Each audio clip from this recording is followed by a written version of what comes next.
Over to you, Kit.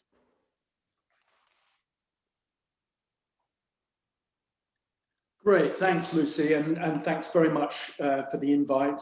Lucy pointed out to me that I was the first speaker for this seminar series that got cancelled because of coronavirus. So I don't know whether that's telling somehow, but anyway, it's great to be here. Just miss actually seeing you all in person. What I want to talk to you about today is about what is going on at the moment, and trying to get some kind of handle on the incredible changes that are taking place in our society and across the world. But of course, I don't want to deal with this kind of political floss that's going on. What I really want to look at is what the underlying causes of these changes might be. And of course, many people would point to the developments of artificial intelligence, particularly the aspect of machine learning that seems to be dominating our lives and many of the technologies that we use. And of course, also, it's the sheer scale of the changes that are going on. So this is not a map of the world. This is a plot of the 2.7 billion Facebook users and their connections by longitude and latitude. And even more amazing than that kind of a figure is that as of the end of last year, 4.7 billion people, that's 60% of the Earth's population, had access to the internet. Only 30 years after the invention of the World Wide Web. Now, you know, many people, probably a lot of them in Silicon Valley, which is shown up by a very white thing on the screen there, would say that there's no precedent to this. This is, you know, this is just the most amazing explosion of technological change. We don't have any sort of idea how this is going to map out because we have no precedent for this whatsoever. But others are not willing to go down that route and want to see whether there are some kinds of precedents that we can look at and ways in which we can begin to understand the change in the technology, but particularly the impact that that technology is then having on society. Many people, perhaps mainly economists, and the World Economic Forum lays this out quite clearly, that they see this change that's going on at the moment as either the third or the fourth industrial revolution, with the first being a much earlier technology, steam, then the second, well, there are differences. Some people think it's the internal combustion engine, others think it's electricity. And then the third is computer technology. And then some people are putting a fourth one, which is the internet. That's, you know, interesting to kind of compare information technology with other technological changes that have happened before, but it mainly ends up as being descriptive. It's not as though people are able to point to changes in society that we have gone through before that we can expect to see replicated or built upon or whatever at the moment. And so I think it's quite interesting that a number of people, including John Norton, who is the professor for the public understanding of technology at the Open University, are arguing that maybe print, a previous change in information technology specifically, might be interesting. But again, a little bit disappointing, I have to say, that those people they just say major amounts of change, rather than being specific about, well, what were the changes that print technology brought about, and how may those impact on us now? One interesting difference from that is actually Mark Zuckerberg. He, in a fairly recent speech, was likening Facebook in particular, but social media in general, calling it the fifth estate, which is his reference back to the fourth estate, which was the emergence of the press. And it was called the fourth estate because it was holding governments and powers that be to account. And we hear a lot about that at the moment with freedom of speech and all of those kinds of things. And Mark Zuckerberg was actually making the point that in the same way as the fourth estate held government to account in the previous age, now social media was a vehicle for holding governments to account. And he was putting forward that Facebook, was a great example of how this was possible to do. So starting to look at previous precedents, perhaps. We should, of course, remember that Mark Zuckerberg is saying that that Facebook is there to build community, and perhaps community is, across society is about the last thing that any of us would suggest social media was actually building. But can we get any better than that? Can we go further than that? Well, I was reading a book by two evolutionary claiming them as anthropologists, two evolutionary biologists called The Major Transitions in Evolution. And it seemed to me that this could be a very interesting model. Let me just sort of explain briefly what their arguments were. They say that there have been 8 major transitions in the ways that information is passed from one generation to the next. And that these 8 major transitions have huge impact on the way that cooperation takes place between the individual organisms prior to the major transition. So, for example, the 6th transition is from the single-celled organism to a multicellular one.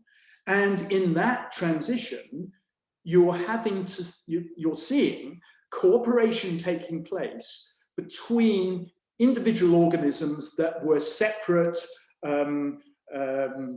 reproductive organisms before, and then they become part of this multi-celled organism and have to cooperate with each other and have various mechanisms in order to do so.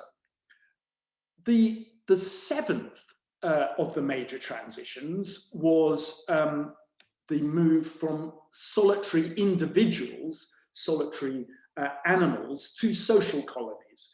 And perhaps as biologists, they particularly focus on the eusocial insects, using kin selection to a great extent to extend cooperation across the colonies there. But on perhaps more our side of the debate, we can, I think, argue that primates, and particularly humans, have both used kin selection, that's true, but also reciprocal altruism. That has been the way in which many primate societies cooperate on top of kin selection. And of course, reciprocal altruism absolutely exploded with the evolution of modern humans and the evolution of language. So this is Maynard Smith and Szathmary's overview, which is, I think is interesting. But what really caught me was on the last page of their book, when they said, we've described and discussed 8 major transitions, but we have to stop there. But in our view, they have to stop there because they're evolutionary biologists. But in their view, they said there were 2 further major transitions. The first was the invention of writing. And the second, the transition that we're going through at the moment, the invention of computer technology. Well, I thought that was extremely interesting. They are, in a sense, they're throwing down a gauntlet, I felt, to see whether perhaps mainly evolutionary anthropologists could take ideas developed in evolutionary biology and start to test whether those are in fact useful as ways of looking at human evolution and things that we are going through at the moment. So, of course, their 8th transition is humans. The huge explosion of anatomically modern humans across the globe. Nothing seen like it before, and particularly they're putting the focus on language. Language, though an interesting information technology, if we can broaden the term out to use that, but because of course it's an extremely cheap technology for each of us to use, and must be underlain, many people argue, with some way of building trust between the people who are using that language. And people argue that ritual is the way in which that trust is built, and then language can be used on top of that. So some evolutionary anthropologists, Daniel Mullins and his colleagues, have put together, I think not controversially, a sort of a way in which we can see that cooperation takes place within modern humans, based on the trust that is built around ritual and other ways, and mediated through the information technology of language. And what they argue is that reciprocity, the difficulty with reciprocity, of course, is tracking reciprocal altruism. Are people responding to you in the way that you have given to them? How that has changed over time. You need great memory to remember and also work out the kind of cost-benefit analysis for what someone did to you and then what you were giving back to them. And they argue, Mullins and many others argue, that it's reputation that really makes that tracking so much easier and so much more effective in humans, because reputation is, in a sense, outsourcing of the memory capacity that we needed as non-verbal primates. And Robin Dunbar describes this, of course, as gossip. And so we are outsourcing that memory to us collectively, so that people's reputations therefore carry with them a count of reciprocity and so on. But even so, these are, hugely cognitively demanding issues that we have to deal with, and social norms have evolved and emerged out of that process as a way of helping us get through. And so we have, we have stories about morality and how we should approach strangers and all those kinds of things as ways of taking away the cognitive load that reciprocity can put on us. And of course, those stories and myths and so on are very useful in building some kind of group identity, which then works its way back onto reciprocity, so that we can trust other people within our group, however we might define that group, and we can trust them more easily, and therefore the whole process of reciprocity can continue. And as many people point out, humans are the cooperative species on the planet, similar to the eusocial insects in some respects. Whereas they are using kin selection, we are able to go beyond that. What Mullins and colleagues don't discuss, however, is the power in those societies, and I think it's just important that we just acknowledge that in most primate societies they are built on a kind of hierarchy, whereas hunter-gatherers are, at least to some extent, identified by their lack of hierarchy, by a sort of egalitarian type of structure.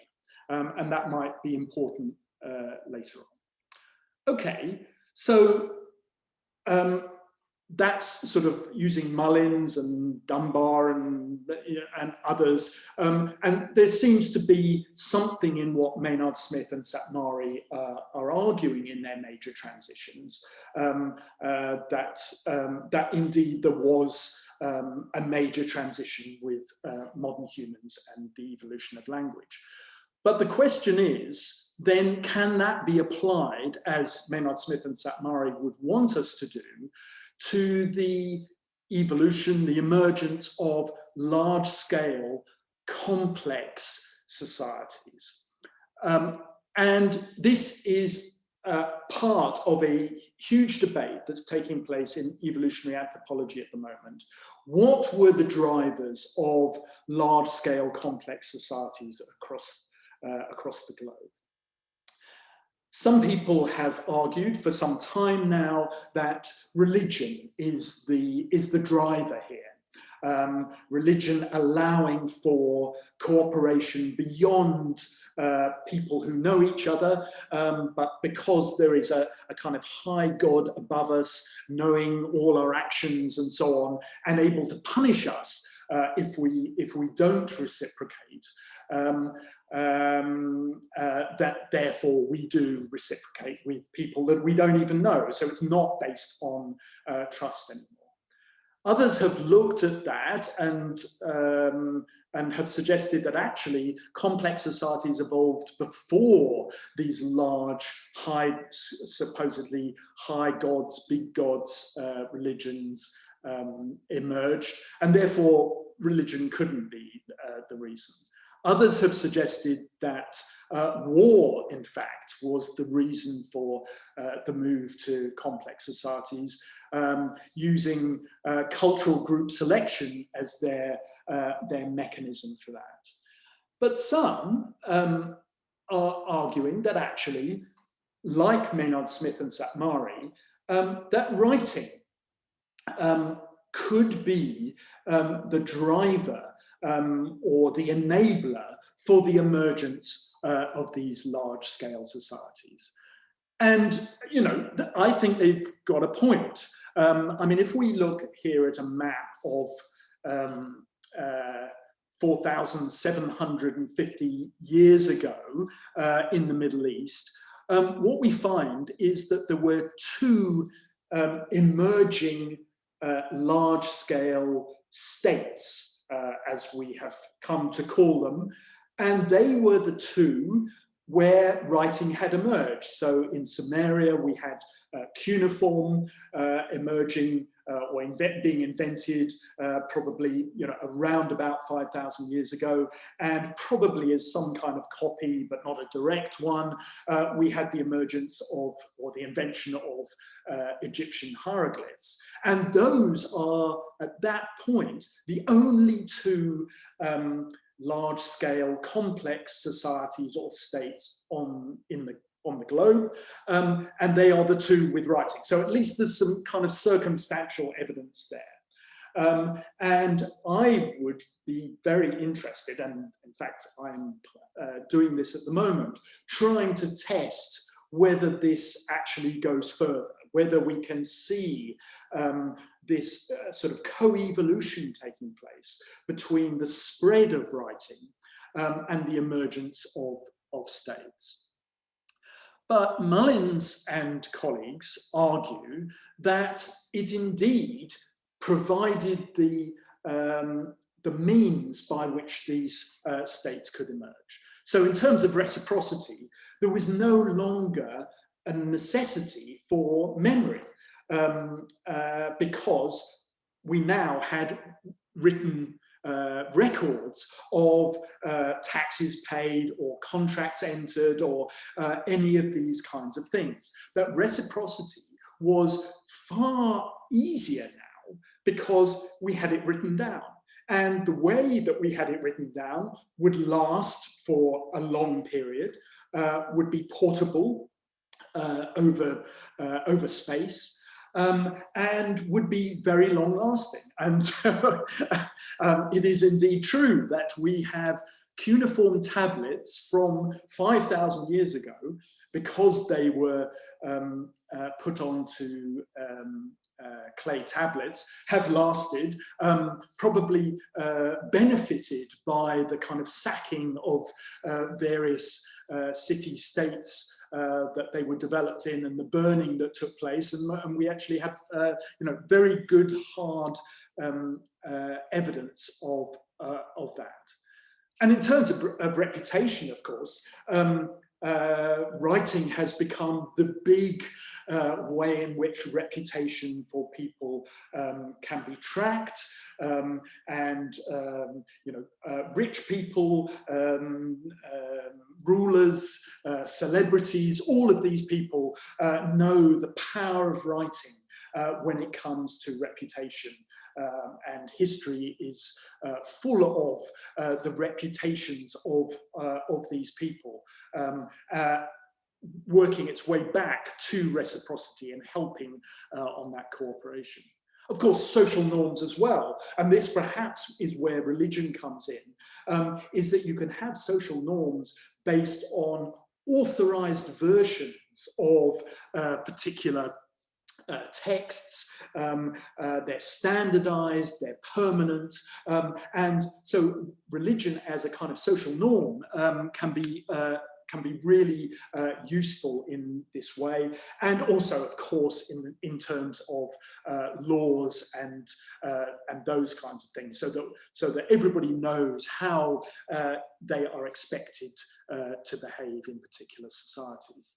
And of course, group identity as well, with histories, with the writing down of myths, with all of those kinds of things, drama, and even Mullins and colleagues point out with novels. And particularly they argued that novels brought about the idea of empathy, that it was possible to look outside your group and actually see others in the way that they were living and have more empathy for them.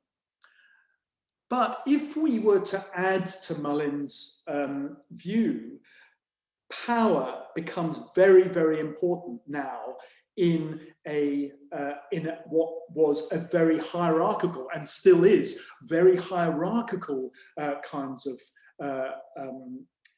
organizations. And what we know from primates is that hierarchy actually reduces the need for cooperation within societies.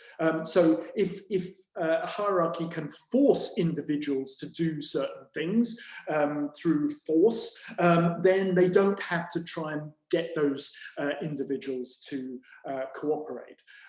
And writing was a real boon to the people at the head of the hierarchy. Only those who were literate were able to use all these processes and were able to use them in order to keep themselves at the top of the hierarchy and to ensure that, that the societies functioned in a way that they wanted. Now, those proposals by Mullins, which kind of builds on Maynard Smith and Szathmary, also need testing. They have been tested to some extent. So economic historians, led by a researcher called Basu, has done some work around this and looked at how cooperation works in states and the role of writing there. But I want to take that a lot further, and that's my proposal at the moment, is to use some interesting methods, causal inference amongst others, to try and look at how cooperation works in states and how writing works on that.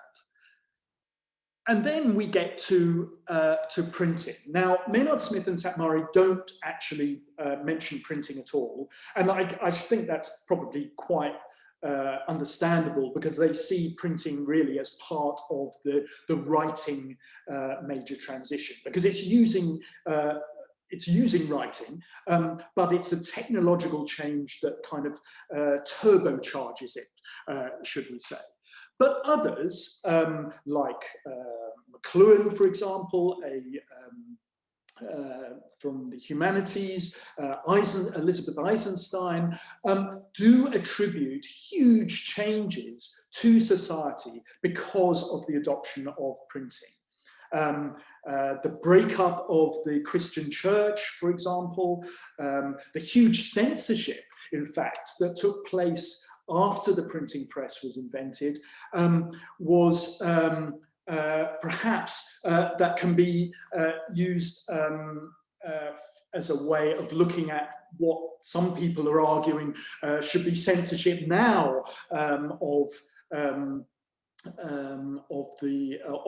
the Fifth Estate, and of course the censorship by the Catholic Church and also by the Tudors here in England totally failed. Numbers of people lost limbs and lives because of breaking censorship rules, but in the end, the censorship rules had virtually no effect whatsoever. And others argue that, of course, that printing was the basis of the modern scientific method, and Marshall McLuhan argues that it was the birth of the nation state, and you could also perhaps add on democracy on top of that. Another map that is of interest to me is looking at the state of the old world, shall we say, round about 500 years ago, with the this is about 30 years after the invention of the printing press. We are now 30 years after the invention, at least, of the World Wide Web. Whether, where exactly we take the anniversary from is difficult to know. But if you were a Martian coming down onto Earth and saw, or on your way to Earth and saw this kind of layout, you wouldn't necessarily think that a fairly isolated group of societies, which is loosely called Christendom, across here in the northwest of Eurasia, is likely to end up totally dominating the following 5 centuries on Earth, in comparison to Islam, which had far more dominance over the trade routes from the Far East, from Chinese and Indian cultures and so on, and right down into Africa and so on. You wouldn't necessarily have predicted that. But people argue that that's because it was the printing press that had that huge impact on Northwest Eurasian societies, which gave them the ability to, well, within 10 years of this map, Columbus had sailed the ocean blue and had started the European colonization of the Americas, and then, of course, the other colonizations that followed that. So clearly, the printing press is, of use, and again, this is going to be part of my research to try and find out if we can actually test these ideas and see whether we can actually get down to suggesting that printing and various of the features that people have argued of society, changes in society, are actually supported. Okay, so that brings us now to the modern transition, as Maynard Smith and Szathmary would argue we are currently going through. I think it's quite neat that Google should use the description of the previous major transition, as Maynard Smith and Szathmary would describe it, the alphabet, as the name for their parent company. I'm sure they didn't do it for that reason, but they may have had something in mind in that sort of way. But we need to remember that, unlike with the printing invention of printing, computer technology is a complete break with the information technologies that we have used before. So a complete break with writing, and very different than language, if we can use that as a broad information technology. So how does Mullins's view then help us here? So if it's possible, and over the next period, I will be hoping to sort of firm up these ideas, test out Mullins and others, and see whether their arguments stand up to scrutiny. But if it turns out that it does, how does this kind of approach help us to understand what is going on within society now because of this major change in information technology? Well, with reciprocity, of course, we're still in this position of having to track, and we're now tracking huge numbers. I mean, as individuals, we're tracking huge numbers of interactions that we have taking place with individuals, with organizations, and so on. And many of those interactions are actually being tracked for us, kind of for us, by machine learning and artificial intelligence algorithms. But in general, it's not for us. And some people would actually argue that maybe it's even against us. But I'm interested in one initiative that's taking place at the moment at Stanford University, which is the development of a personal assistant, open source personal assistant, AI-based, and I'm working with them to try and use ideas from evolutionary anthropology of the ways in which cooperation takes place to help them build that personal assistant. And what we're hoping for is that the personal assistant will really be able to track reciprocity for us as individuals. So we can track reciprocity with organizations. Are we happy that organizations are not cheating on us? That other individuals are also working with us and are not cheating and not trying to get around their obligations as we would see it to us, and so on. And I think that's a really interesting kind of way that we can perhaps use these ideas of cooperation to help us at this point. Reputation, of course, this is the big area that everybody is talking about. Mark Zuckerberg was referring to that, as I was saying earlier. And reputation is really sort of about, ideas of our privacy when we are engaging out there, and how do we look after our reputation. And so again, I'm quite interested when in the last few weeks there's been a huge expansion in the use of a messaging app called Signal. Now, Signal is a direct competitor to WhatsApp and Telegram and others, but it's open source and it's run by a non-profit organization. So again, there's interesting different ways of doing it, and maybe we will be able to hold a messaging app like that to account for the way in which it uses our data or doesn't use our data, and protects our privacy and those kinds of things. And I'm also working with a researcher, Richard Witt, who's a lawyer at Georgetown University and also a fellow at Mozilla.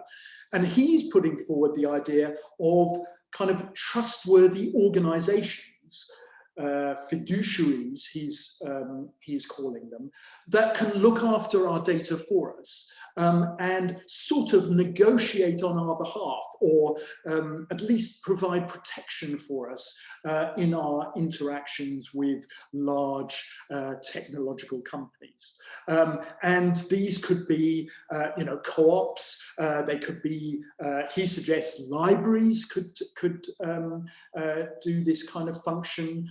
We could imagine, trade unions that protect workers in other ways could take over this, or trustworthy organisations, perhaps like the BBC or John Lewis, or those kinds of things, who could protect our data, look after us in some kind of way, using Mullins and Co.'s kind of ideas about that. Social norms, of course, the social norms of the old writing and maybe printing state are kind of going out the window. I mean, there are no laws, very few laws that these large tech companies are willing to abide by. They're not willing to pay taxes, effectively.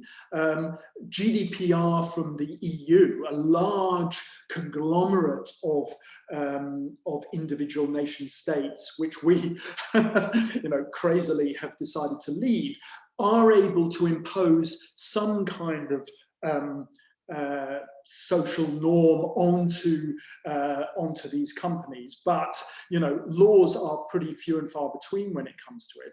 And as individuals, we're having a great deal of difficulty, working out the norms that we abide by, and that's where we're getting this hate speech and all of that kind of thing. So some work there on how do we bring about social norms within this new cooperation that we're finding ourselves in.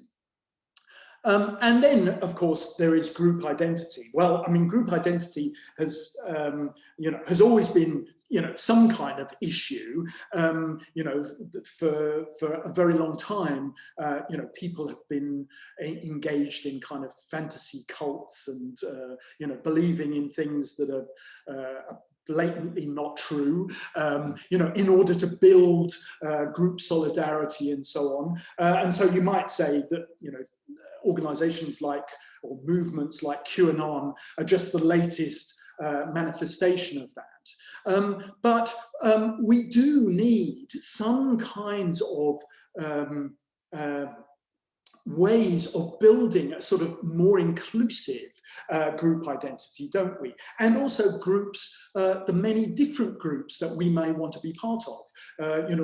Now that we are living effectively worldwide, we can be parts of different kinds of groups. So as academics, we might be parts of different groups, evolutionary anthropology groups, or, all the sorts of different things. And perhaps we need some sorts of rituals or some ways of developing that group identity. And also to build empathy for those people who are outside of those groups, so that we don't always sort of see those as in opposition to us.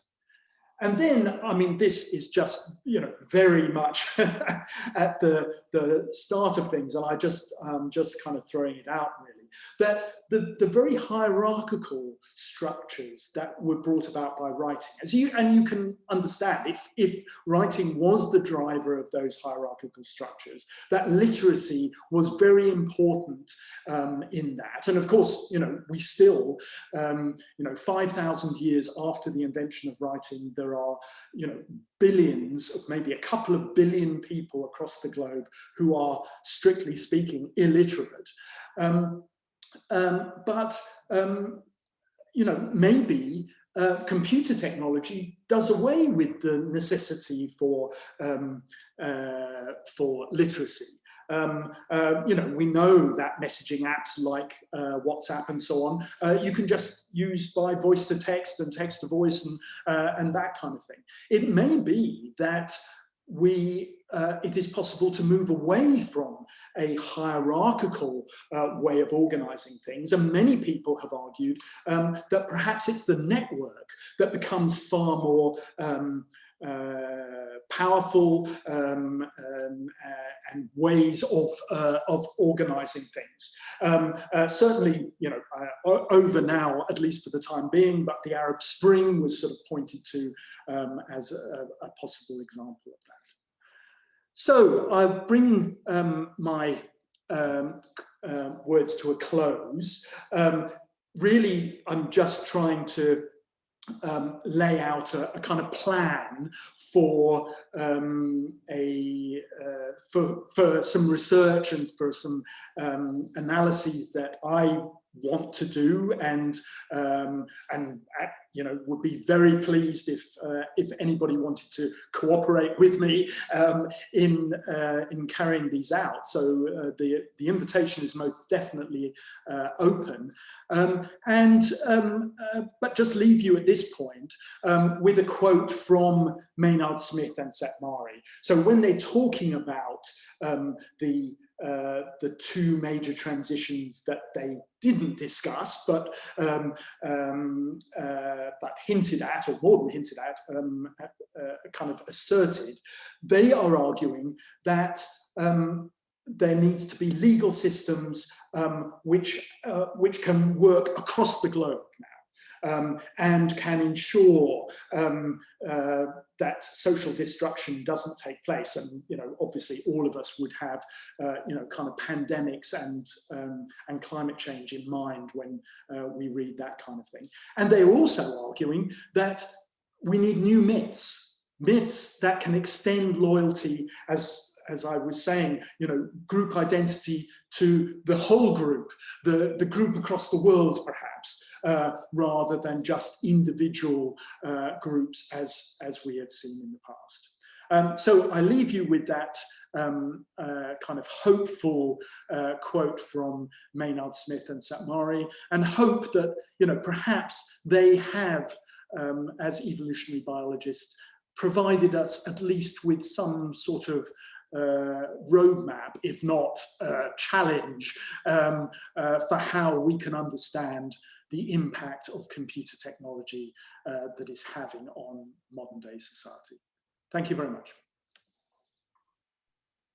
Thank you, Kit. That was very, very interesting. I very enjoyed it. If you'd like to stop sharing your screen, and then we'll go into the question and answers session. Okay, great. So I think this was when you were referring to the map of where writing first emerges, but Vivian Shaw says China. There was a script there. There was script there at that time. Sorry, I'm afraid I missed that again. Should I look in the chat? Yeah, I think my internet's a little dodgy as well. So. Okay, script there at that time. As I say, I'm not an expert on this area. As I understand it, cuneiform script was the first to be invented. I think, yes, Chinese script was invented separately. It's not a copy, even distant copy, as people argue Egyptian cuneiform was, the same way as script in Mesoamerica was a completely new invention. So yes, there have been a numbers of these new inventions, and I think I'm more interested to look at perhaps the spread of the invention, and whether the spread of the invention went, in time with the spread of states of these societies.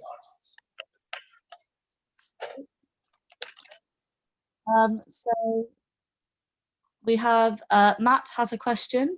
Yeah, if you'd like to ask Matt. Thanks, Kit. It's a very, very intriguing talk, and I think it raises a lot of really interesting issues. And I just wanted to pick up on the. Sorry, can you hear me? Yeah. Yeah, great. I just wanted to pick up on the importance of writing that comes up quite a lot, and whether that could be deconstructed a bit. So, is the importance of it that it reduces memory load by storing data externally? Or is it that it enables large-scale transmission of that data, so via printing, for example? Because it strikes me that those are two different components. And if it's the former, if it's about externally storing data, then I wonder if we could push that a bit further back into the archaeological record, because I'm thinking of the Colin Renfrew's adaptation of Merlin Donald's sort of schema for the evolution of the human mind, where he talks about external symbolic storage. And he's talking about large-scale agrarian societies, but we know that sort of thing goes back into the Upper Paleolithic of Europe or the MSA of Africa. So if it's that kind of external symbolic storage that's important, could that be more of a sort of gradual than a punctuation or revolutionary change in sort of Maynard Smith's terms? Yeah. Thanks for that, Matt. Yes, yeah. I mean, I think that is a really interesting area, and would be great to have people who are more knowledgeable about that to work on that. I mean, from my point of view, I would see that the first way that humans have externalized memory is through the use of language. But I think you're absolutely right. I mean, the sort of the ochre scratches from the Blombos cave, 70,000 years ago, are clearly some kind of memory aid, and I'm sure there have been many of those right the way through. And I think writing certainly as for individuals now, we would see that as being the case, and you know, printing on top of that. I think what Mullins and colleagues are arguing, though, is that it's not. It is an external memory store, but what it enables is reciprocity to take place between individuals who don't know each other. So that you can have contracts between people who have never met, have no idea of who the other person is, but so long as you hold, we've got things, phrases like "it's written in stone," so long as you hold your contract, then you've got some kind of way of holding other people to account, and so I think yes, it has an impact at the individual level, and I think that would be a really interesting thing to explore further. But I think it has an impact at the kind of society level too, and I think that's probably what Mullins and colleagues are kind of arguing at that level, that it allows large-scale societies to exist, even though in the early states, of course, a tiny percentage of the population would actually have been literate and would have had access to this kind of technology. Lovely, thank you. Okay, thank you, Matt. So now we have a question, question from Larry in the chat. Says, thank you, Kit. I was thinking that maybe the risks posed by climate change are a foundation for a shared myth of humanity. Absolutely. Absolutely. I mean, I don't know whether Maynard Smith and Szathmary were thinking of that when they wrote that back in 97, I think it was. Maybe climate change was not quite so important, but they're biologists, so probably that was going through their mind. But absolutely, and also, don't you think coronavirus too? I mean, just as we speak, we can see arguments about AstraZeneca's vaccine and who should have access to it and when and so on, and then people are trying to argue, look, until everybody's vaccinated, it's like no one's vaccinated, and those kinds of things, which surely is true for climate change. If anybody is under threat from climate change, we're all under threat from climate change. So yes, absolutely agreed. Okay, I think Alana Sharp has a question, if you'd like to unmute yourself. Yeah, hi. Thank you. It was a really, really interesting talk. And I think there's actually a few other questions in the chat there that relate to this as well, about writing and communication and cooperation. And so my question, would be interesting if you can comment on the Aboriginal Australian communities, which I think are very underrepresented in the literature, because they did have very large, complex societies for tens of thousands of years without writing. They used, song lines and stories and pictures, and they did have permanent settlements of towns with thousands of people, and they had built structures for fishing and agriculture. So there was a lot of cooperation, and there's notes of game cooperation with participants of 2,000 people. So there's certainly examples and very old examples of human cooperation without writing. And I'm wondering if you can comment on, I don't know, if you can comment on how those things could be incorporated into your ideas and your hypotheses.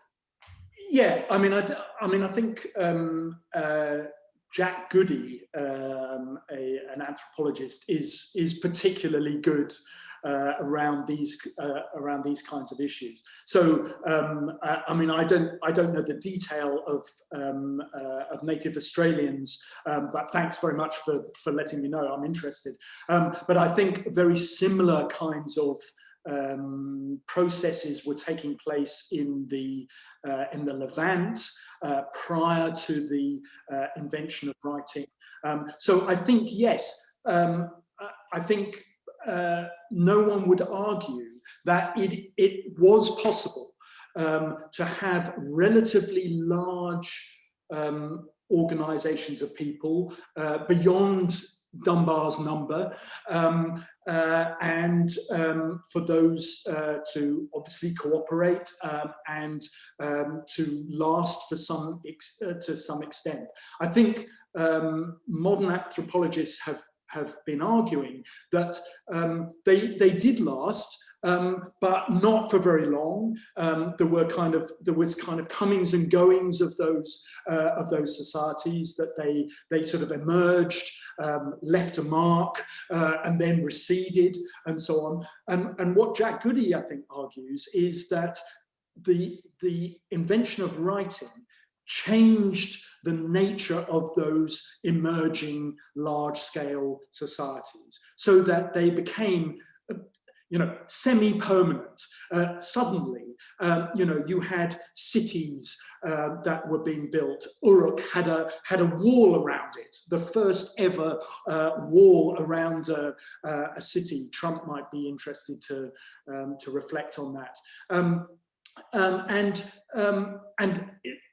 Jack Goody, I think, would argue that what he's really talking about when he talks about this alliance between writing and the emergence of the state is the bureaucratic state, is what he's talking about. And it's that the bureaucratic state took over as the model for states across the world.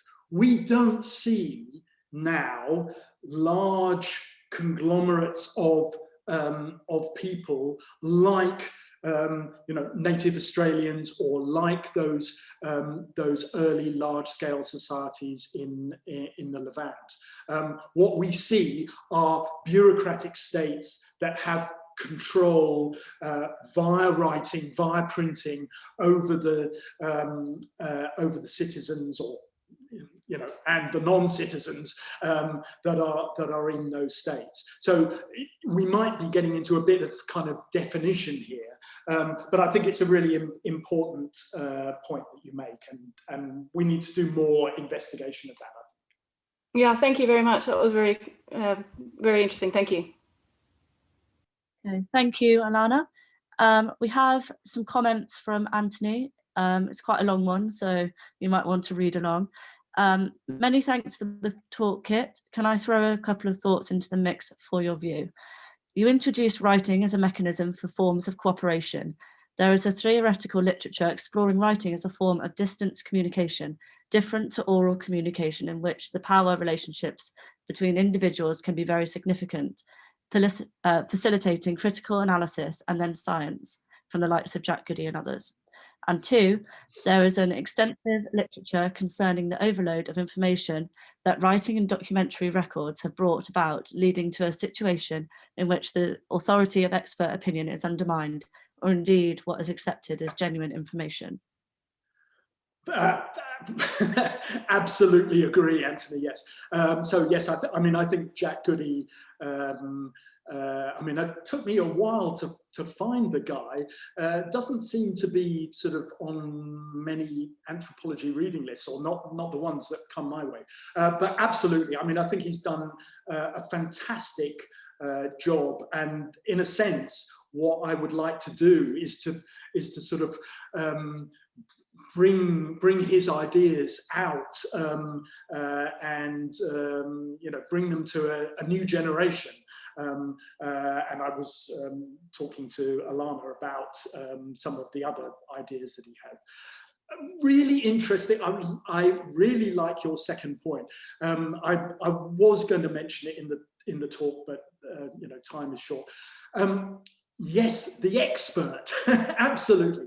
You know, why is it that, you know, on social media, you know, the populist leaders that I featured right at the start of this, they are really going at the expert, aren't they? Experts shouldn't be trusted. You know, we don't know where their loyalties lie, blah, blah, blah, blah, all that kind of thing. And we could see this, couldn't we, as experts are product of the previous age. They are the product of the writing and particularly the printing age. An expert is someone who's written a book. That almost by definition, you've written a book, you're a professor, and therefore, you know, BBC Radio 4 will call you on to today because you're an expert. And what is happening now? I mean, it's not to do with the populists or social media, but what we're having is a change in the way that I would say that expertise works. That expertise is something that is shared across large numbers of people. You know, all of us here today, how many are there of us? 35 left. We are sharing different aspects of the expertise. You know, it's not one expert, you know, whether it's you, Anthony, or me, or Lucy, or Alana. It's, you know, it's that the process is where we can get answers from. That's what we want to interrogate, is the network. And maybe expertise will be seen much more in the future as a product of the network rather than as a product of the book and the individual expert and the individual professor. You can see I'm not one. And I'm really interested, therefore, in working in a much more cooperative way with other people. And perhaps we can see this as, you know, a new model. And, you know, I wouldn't by any means be the first. You know, there are plenty of labs across the world that are doing exactly this, and academics that are collaborating with each other. But maybe that is the model of expertise. And maybe, you know, the Today programme on Radio 4 needs to, you know, ask, you know, a lab for an idea, or a network for an idea, or a view on, you know, on the latest thing that's going on. So yeah, absolutely, I agree with you. Okay, we've got some more questions. So one from Alicia. Thank you, Kit. I may have misinterpreted your usage of the terms, but might it be useful not to dichotomize the concepts of hierarchy and network, and rather recognize that hierarchy is a kind of network where knowledge travels generally unidirectionally in order to analyze the types and characteristics of the networks fostered by the ubiquitous internet, where intergroup sharing and reciprocity may increase, but intergroup edges might actually diminish. Right. Yeah. Fantastic. Great. You know, again, you know, I'm pretty new to this. Yes. So if you would argue that, you know, these are all networks, and the question is, you know, how the power is working within that network. Yes. Okay. What I'm talking about then is flatter structures, I guess. You know, where you have a situation for, you know, pretty virtually 5,000 years of a tiny number of literate people and a huge mass of the illiterate, then you can see that the network is likely to be very one way, from the literate elite, you know, down to the illiterate mass. When we are all have access to the technology, well, 60% of the population of the Earth now has access to computer technology and the internet, which is more, incidentally, than have access to literacy. Then I think that is bound to have some impact on the power relations within the network. I'm just really interested to see how those may play out. And I wonder, you know, people like Jerome Lewis, who's an anthropologist at UCL and works with indigenous people, hunter-gatherers, where their network is very flat structure, and he's arguing that that's a very good example of how the networks perhaps can work. And maybe if we all have pretty much equal access to the technology, the structure, the network can be a flatter structure. The next question is from John.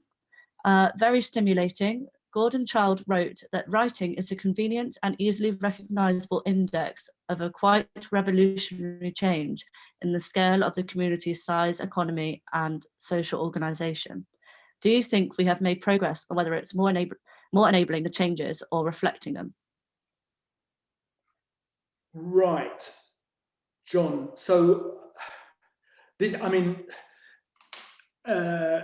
Jack Goody made similar kinds of comments.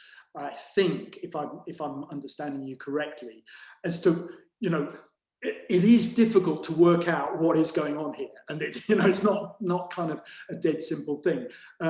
That, you know, is it that we have records of early states because they write, you know, so it's the written word that gives us the record of that state. And I think this is what Jack Goody was, you know, mulling over and somewhat concerned about.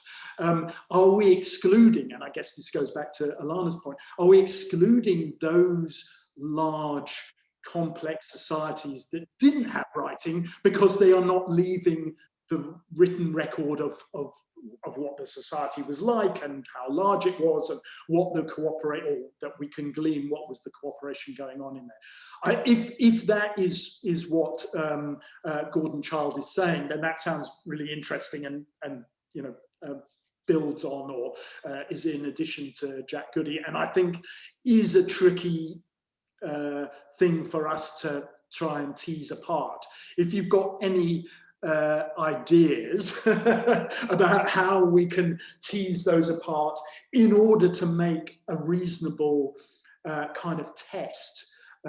Really, I want to, there's an economist called Basu who has done a kind of test on this issue, but I want to sort of build on the work that he's done, and he uses the ethnographic atlas for that. So in that there are, you know, there's data on writing, data on the complexity, and those kinds of things. But if the ethnographic atlas doesn't draw out the differences at that sort of fine grain level, then, you know, maybe we need to work harder on getting the data. So thanks, John. Okay, we have two more questions. Would you share your thoughts on the relationship between anthropology and psychology in terms of group identity and how society and cultural codes shape or at least have an impact on individual identities? Well, thanks very much for that. You know, I am not, never have been, probably never will be a psychologist or have a great deal of understanding. What is interesting, I think at the moment, because of teaching undergraduates, and I run first and second year courses. And my second year course is actually kind of this sort of stuff. And what I'm trying to talk to them about is, yeah, you can talk about this all at society level, of course. And, you know, that's my main pitch and that's my interest and so on. But, you know, the changes that we're going through are having a huge effect on people individually, and particularly, you know, we see that with undergraduates arriving at university. I don't know, and I'd be really interested in kind of discussing this with, you know, maybe developmental psychologists or whatever. But what we have what we as older people have basically done to the younger generation is we have put them through 3 of Maynard Smith and Szathmary's major transitions in under 20 years. So I've got young kids. My youngest 3-year-old is learning language, and they, all kids learn languages basically within their family. That's where you learn your language. Then I've got a 6-year-old who's now started at school, and it's the state that determines how individuals go through the second major transition, i.e. writing. And I can see, my 6-year-old struggling with spelling and grammar and writing and, all that kind of thing. He doesn't want to do literacy as part of his homeschooling at the moment. And my partner and I having issues trying to encourage him to do that. But then with undergraduates or young people who are just getting to adulthood, they've had to go through also this other, if Maynard Smith and Szathmary are right, this computer technology transition too.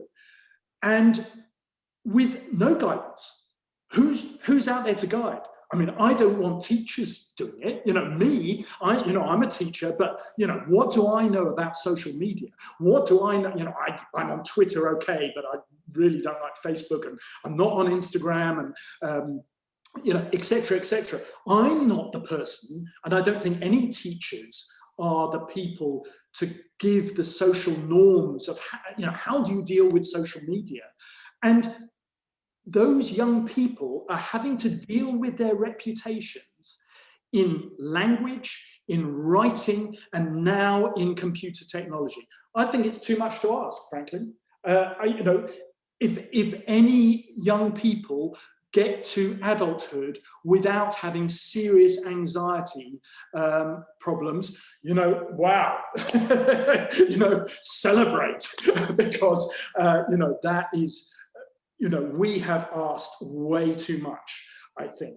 And we need to come up, as a society, we need to come up with, well, how are people going to do it? And I hope that for my young children, 6- and 3-year-old, by the time they are dealing with the third major transition, we've worked out how do you get the social norms? Because social norms are there to reduce cognitive load.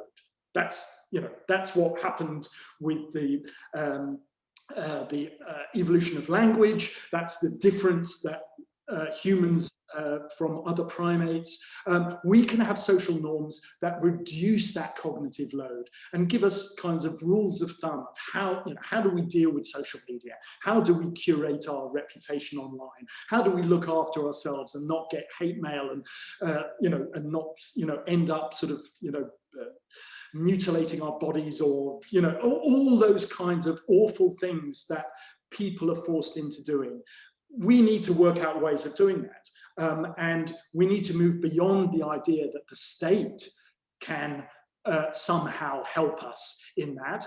It's a global problem for individuals, for the 6 billion or whatever it is, 7 billion of us. We need to work out ways that all of us can help. Maybe it's the network that can help us through that third transition.